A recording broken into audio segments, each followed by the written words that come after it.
How to make white noise sweeps in FL Studio. First, we need to generate white noise. There are a few ways to do it in FL Studio, the quickest and most convenient of which is with FL's 3x oscillator. Drag the 3x oscillator plugin to an empty playlist track and set all oscillators like so. Next, draw a single note in the piano roll. It doesn't matter which note it is as long as you set it to how long you want your white noise sweeps to be.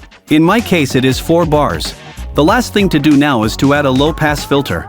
Add the fruity parametric EQ2 to the white noise, set the first band to its steepest low-pass setting. Now, automate the band like so. And we have our white noise sweep.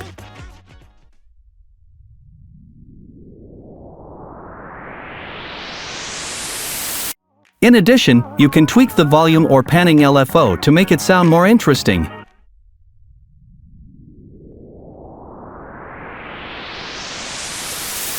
How to eliminate background noises in FL Studio. First, get to the drop-down menu on the upper left corner of the clip. On the Sample section, click on Edit Sample. It will import the audio in Edison, FL's main audio editor. Next, highlight the background noise area, click this brush icon, and hit Acquire Noise Profile. This will tell Edison what type of noise we are dealing with. Now, highlight everything, or at least that particular area you want to remove the background noise. Click the brush icon one more time, and hit Accept. Another effective method for this is using FL's limiter because it has a noise gate. So what you do is adjust the threshold just enough to filter out the noise, set the gain down to 0, and set the release to around 200 milliseconds, just enough to make the effect unnoticeable. And that's all. How to perform a null test in FL Studio. The null test determines the difference between two audio signals by stacking two of them together with the other having its polarity reversed. The null test is often used to determine how much change has been made from applying an audio processing plugin like equalizers and compressors.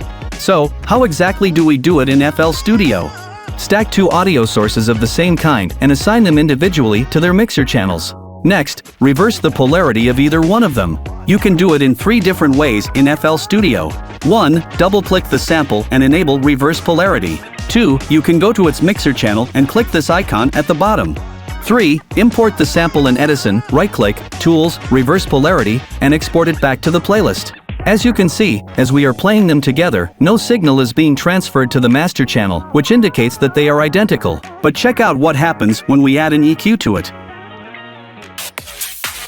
You can clearly hear the difference. And that's how it's done. Here's how you process vocals in FL Studio. Cleaning up after a recording is essential. You need to scrape the artifacts that shouldn't be there in the first place, like static noise, plosives, crackles, and clicks. Proper timing and tuning are also important, so you must make minor adjustments if necessary. If needed, you can also tweak the vibrato, volume, and pitch ramp. This is the stage where you cut out or reduce the frequencies that cause muddiness and distortion to your vocal. This stage aims to even out the quieter and louder parts to make the vocal sound as consistent as possible. This stage aims to intensify the frequencies that help the vocal shine brighter along with the other instruments. It is common for the sibilants to sound more aggressive after the additive EQ, which is unpleasant to the ear. Therefore, reducing them is a must.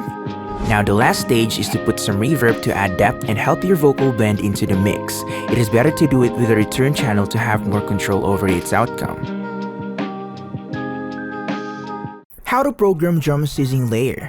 First, add the plugin to the playlist track via track mode. Next is drag all your selected drum samples to the channel rack and label each one of them accordingly. Next is assign all of them to their own mixer channels. Now, while all of them are selected, open the plugin and click Set Children. Under the layering menu, select Split Children. Now, the samples are assigned independently starting from the middle C key. The last thing to do is to go to the piano roll and start programming your beats.